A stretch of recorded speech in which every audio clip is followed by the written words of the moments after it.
सामरी जादूगर जिसकी परवरिश अल्लाह के हुक्म से जिब्रील अलैहिस्सलाम ने की। सामरी जिस साल पैदा हुआ था उस साल फिरौन ने बनी इसराइल के सभी बच्चों को कत्ल करने का हुक्म जारी किया था। जब सामरी की मां को ये महसूस हुआ कि फिरौन के सिपाही उसके बच्चे को कत्ल कर देंगे तो उसने अपने बच्चे को दूर जंगल की एक गुफा में छुपा दिया।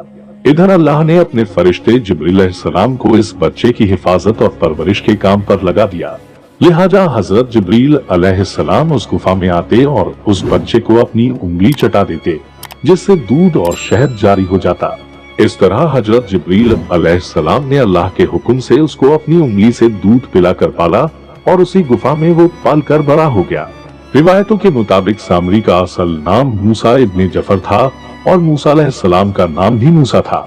एक तरफ मूसा सामरी को जिब्रील अलैहिस्सलाम ने पाला था तो वहीं दूसरी तरफ मूसा अलैहिस्सलाम की परवरिश फिरौन के घर में हुई थी।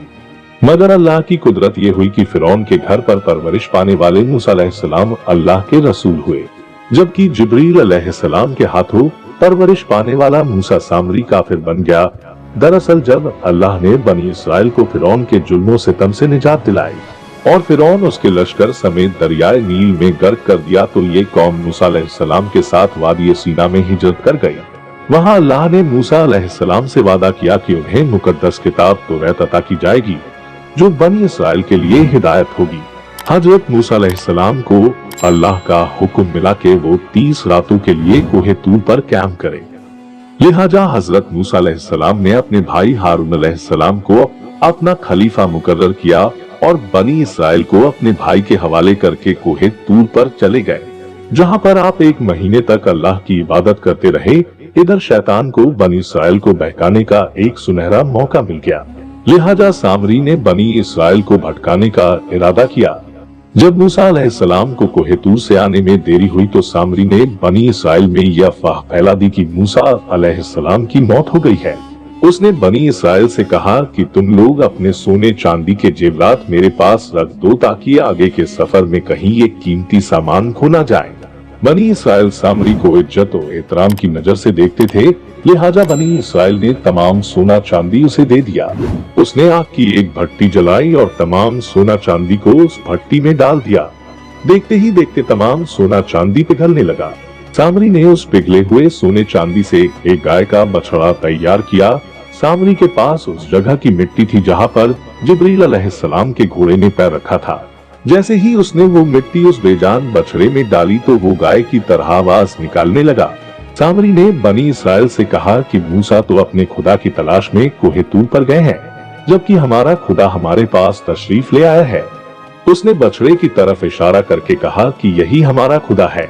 लिहाजा उसकी इस बात पर बनी इसराइल को यकीन आ गया और उन्होंने उस बछड़े की पूजा शुरू कर दी और उसके आगे सजदा करने लगे।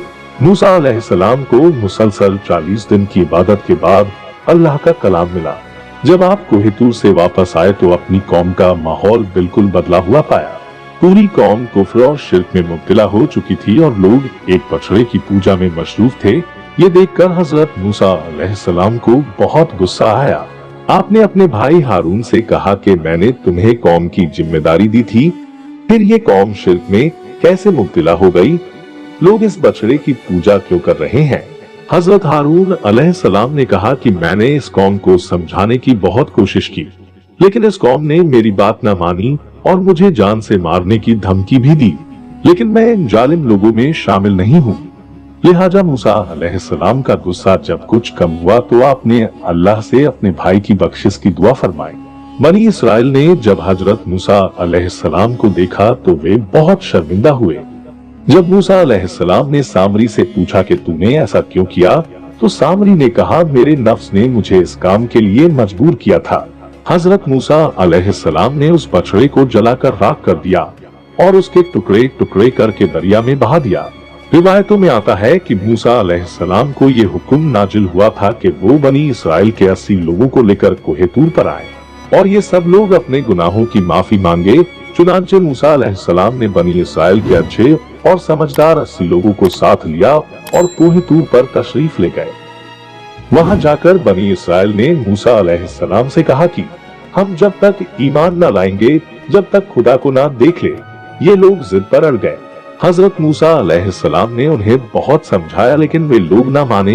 चुनांचे अल्लाह रब्बुल इज्जत ने एक फरिश्ते को भेजा जिसने एक खौफनाक चीख मारी जिससे उन लोगों के दिल फट गए और वो सब मर गए। हजरत मूसा अलैहिस्सलाम ने उनके दोबारा जिंदा होने की दुआ मांगी। फिर ये लोग दोबारा जिंदा हो गए और अल्लाह पर ईमान ले आए। अल्लाह के हुक्म से हजरत मूसा अलैहिस्सलाम ने सामरी को बनी इसराइल से निकाल दिया। रिवायतों में आता है कि सामरी का जुर्म साबित होने के बाद मूसा अलैहिस्सलाम ने बद्दुआ की और अल्लाह ने उसे ऐसी बीमारी में डाल दिया कि जब तक वो जिंदा रहा कोई उसके करीब नहीं जाता था और इस तरह वो जिल्लत की मौत मर गया।